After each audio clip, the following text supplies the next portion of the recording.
जीवन को कमल पुष्प समान कैसे बनाया जा सकता। जैसे कि विचार करने की बात है, कमल कितने कीचड़ में रहता है, उसका नीचे का परिवार कितना गंदा हुआ करता है, लेकिन वो अपनी संतुलन को इतना स्वच्छ करके और धीरे धीरे करके वो ऊपर की दुनिया में आता है, खिल जाता है। तो वास्तविक आपने एक चीज देखी होगी, देवताओं के हाथ में हर जगह कमल ही दिखाया जाता है। इसका मेन कारण क्या है? जीवन में मनुष्य की बुद्धि और विवेक में अंधकार अधिक भरा होता है और अंधकार के कारण वो अपने जीवन का विकास नहीं कर पाता, आगे की बातें नहीं सोच पाता, आगे के विचारों को नहीं सोचते। यदि कमल के समान अपने विचारों का परिवर्तन करना सोचे तो उसके जीवन में हर वक्त विकास होता है। आज मानव के अंदर क्या है? ईर्षा, दोष की भावनाओं को अपने मन और अपनी बुद्धि में जकड़ लेता है, पर जो है अपने जीवन परिवर्तन के लिए इस गंदगी दुनिया से दूर व्यवस्थाएं अपने मन के एक ऐसे संतुलन को जो हमारा मन सदा प्रसन्न रहे और बुराइयों ऐसी व्यवस्थाओं से दूर रहे। हम कितने भी गंदे परिवार में, लेकिन हम पर उसका असर न हो, हमारे विचारों पर उसका असर न हो, हम उसमें भी खिलकर एक कमल पुष्प समान बने, क्योंकि कमल को अपने परिवारजनों से में रहते हुए परिवारजनों से उभर कर ऊपर वो खिलता जाता है, जबकि उसका जन्म एक गंदगी में होता है, कीचड़ में होता है। जैसे कीचड़ में मनुष्य फंस जाता है तो उसे निकलना मुश्किल होता है, उस कीचड़ को पार करने में बड़ी मेहनत लगती है। ऐसे जीवन में यदि उसके मन में कीचड़ी विचार आना प्रारंभ हो जाता है, दूसरे भावनाएं आना प्रारंभ हो जाता है, तो उस कचड़े से उसे निकलना बहुत मुश्किल पड़ता है। जैसे जीवन में आपको जीवन में अपने विकास करना है, अपने आत्मशक्ति को एक श्रेष्ठ बनाना है, तो सबसे पहले हम अपनी सोच को बदलें। जब अपनी सोच बदलेंगे और अपने जीवन के विकास के लिए ऊपर उठेंगे तो हम पर दूसरों की सोच का फर्क नहीं पड़ेगा, दूसरे के विचारों का फर्क नहीं पड़ेगा। लेकिन जब हम अपनी बात में नहीं सोचते, लोगों के बारे में सोचने लगते, यही कारण है हमारे जीवन में न विकास है। तो माना हम अपने जीवन में अपने परिवारजनों की आर्थिक व्यवस्थाओं के बारे में तो एक बार देख सकते हैं, लेकिन अपने जीवन के बारे में परिवर्तन करना हमारे जीवन का मेन कर्तव्य है। जब तक हम अपने जीवन को नहीं उठाएंगे, अपनी आत्म सोच को, छोटी सोच को बड़ी सोच में परिवर्तन नहीं करें, हम सोचें कि हमारे जीवन में हम इतनी मेहनत और परिश्रम करें जो कि हमारे जीवन को साल होते हैं, तो हम इससे कड़ी में बीच में परमात्मा को क्यों लेते हैं? क्योंकि परमात्मा मानव की सोच से, परमात्मा की सोच में जाने से मनुष्य निश्चिंत और मार्गदर्शन जब भटकता है उसे मार्ग मिल जाता है। तो अपने जीवन के साथ उसे परमात्मा को अपने आत्म कनेक्शन में जोड़े, जिससे उसे मार्ग मिलता चला जाए और किसी भी कठिनाइयों का सामना है तो उसे भगवान को साथ जोड़ते हुए आगे बढ़े। क्योंकि जीवन में जीने के लिए कोई ना कोई सहारा चाहिए, चाहे संसारिक मनुष्य हो या परमात्मा हो। तुम्हें जो दिल से जिसका सहारा अच्छा लग रहा है, तुम्हारा दिल जिसे मान रहा है, लेकिन परमात्मा एक ऐसा है कि कभी दगा नहीं देता और तुम्हारे आत्म दर्पण को इतना तीव्र करता है जिस आत्म दर्पण के द्वारा तुम अपने जीवन इतने श्रेष्ठ और महानता की स्थिति पे ले आ सकते। आत्मदर्पण को जैसा ही तुमने बढ़ाया, उसके पश्चात तुम्हें भी मालूम है हमारा विकास कैसे होगा, अपने जीवन को कैसे परिवर्तन करेंगे, हमें मेहनत किस व्यवस्था में करनी चाहिए, इस व्यवस्था पे नहीं करनी चाहिए। मेहनत का अर्थ है जिससे लाभ, चाहे वो कृषि का काम हो, चाहे मैकेनिक लाइन का काम हो, मशीनों का काम हो, लेकिन तुम्हारे विवेक जब उस व्यवस्था के अनुसार से चलेगा, सोचेगा, उसे पहले गौर से देखेगा, फिर समझेगा, फिर उसको उस अनुसार से बनाने का प्रयास करेगा, तो मन का विवेक भी चलेगा। आगे उस व्यवस्था को बनाने की आपके अंदर थ्योरी भी आएगी। दूसरा, उसको बनाकर जब तुम तैयार करोगे, तुम्हारे जीवन का विकास होना भी प्रारंभ हो जाएगा, आपकी व्यवस्थाएं भी बदलना प्रारंभ हो जाएगा। लेकिन आत्मिक लगन जब तुम्हारी किसी कार्य में हो, तभी सफलता प्राप्त। अब कार्य में कभी कभी हमारे विघ्न आती हैं, हम उस कार्य के बारे में नहीं सोच पाते हैं, तो उस समय में क्या करना चाहिए? उस समय परमात्मा की याद करके सोचते हैं, परमात्मा इस व्यवस्था को हम कैसे संभालें।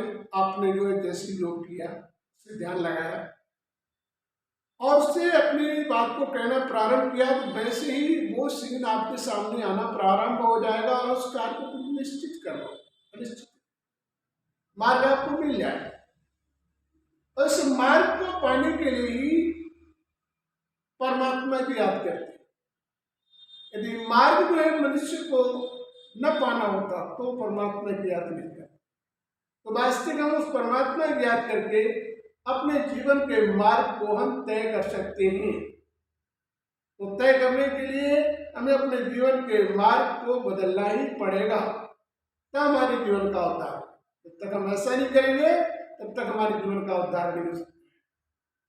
तो हमें वास्तविक में जब इस प्रकार से भगवान से भी हमें पीड़ा मिलती है और जो हम नहीं जानते हैं उसका ज्ञान हमें मिलता है, तब हमारे मन में एक नई किरण होती है और नई किरण हमारे जीवन को विकास की तरफ लेती चली जाती है।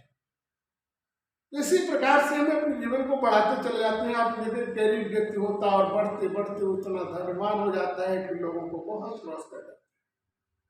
तो वास्तविक हमें अपने जीवन को क्रॉस करने के लिए आत्म बल की आवश्यकता है।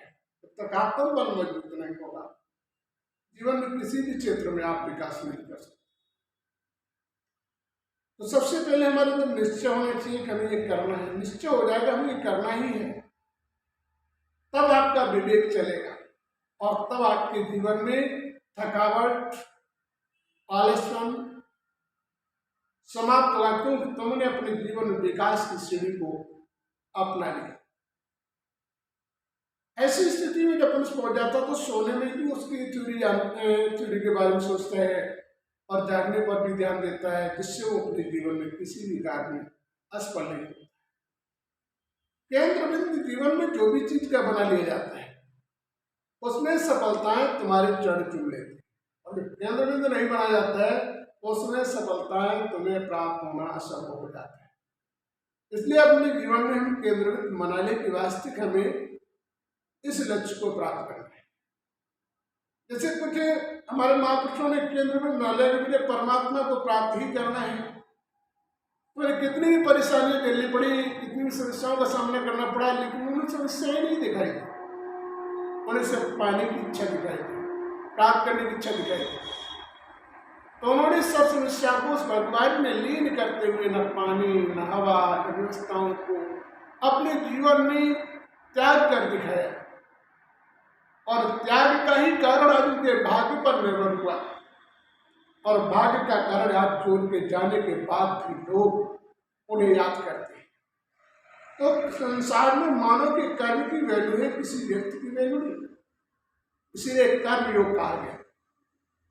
माना परमात्मा को याद करते हुए कर्म करते रहोगे, उसे कर्म को जोड़ते हुए योग कहा गया, बल्कि आपके सिर्फ कर्म को ही नहीं कहा गया, कर्म के साथ उस परमात्मा से आपकी ज्योति का संबंध है, उसे योग कहा गया। योग के माध्यम से हर कार्य का संशोधन किया जा सकता है, चाहे वो बीमारी, चाहे मानसिक संतुलन हो, चाहे आर्थिक व्यवस्था हो, या कोई कार्य करना हो, उसको भी आपको उसे संतुलन के द्वारा, परमात्मा की दृष्टि के द्वारा आप उसे भी पार कर सकते हैं। तो हमें इस चीज का ध्यान देना चाहिए और अपने जीवन में एक विकास की सीढ़ी पर चढ़कर अपने जीवन का उद्धार कर सकते। गरीबी और अमीरी मानव जीवन की बोले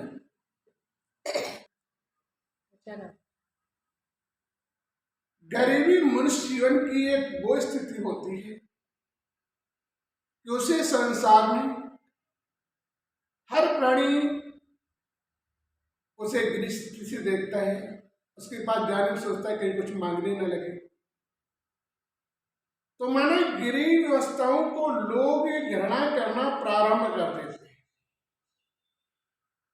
लेकिन वास्तविक यदि गरीब होते हुए भी वो अपने जीवन में पीड़ा को समझते हुए भी अपने कर्तव्य को केंद्र बिंदु बना ले, तो कमल के समान वो उछल कर इस जीवन को कितना महान बना सकता है।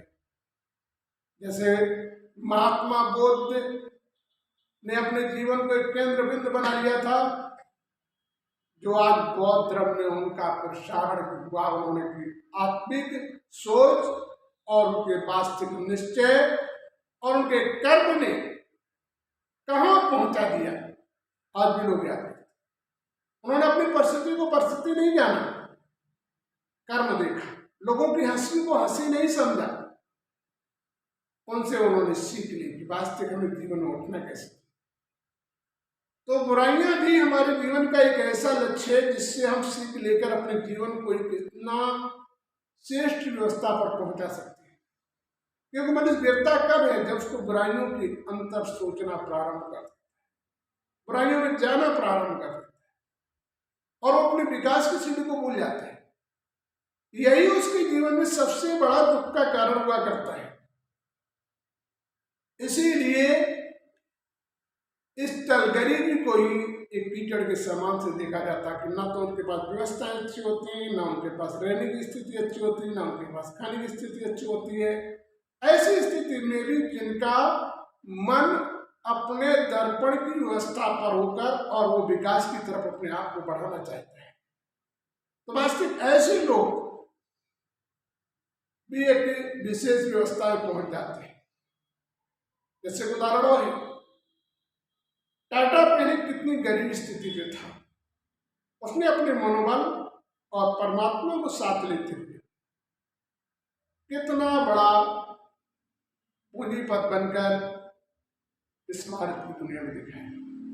तो विचार करो, जिसका लक्ष्य अच्छा होता है उसके लिए लक्षण भी अच्छे हो जाते हैं और वो अपने कर्तव्य पर जरूर पास होता है यदि उसका लक्ष्य सही बना रहे, मेहनत परिश्रम पर ध्यान रहे, अन्य व्यवस्थाओं पर ध्यान न रहे, दूसरे विचारों पर ध्यान न रहे, समाज की ड्यूटियों पर ध्यान न रहे, उसे सिर्फ अपने कर्म पर ध्यान रहे। इस प्रकार से मनुष्य अपने जीवन में नीचे स्थल से भी ऊंचा स्थल प्राप्त कर सकता है यदि उसके मानसिक संतुलन का सही व्यवहार करे और अपने शारीरिक व्यवस्थाओं को सही तरीके से संभाले।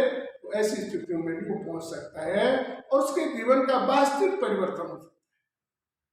तो हम उस परमात्मा की ज्योति की दर्पण की तरफ और अपने कर्तव्य की तरफ दोनों को सच्चाई का एक मार्ग समझकर, केंद्र समझकर अपने जीवन को ढालना प्रारंभ करें।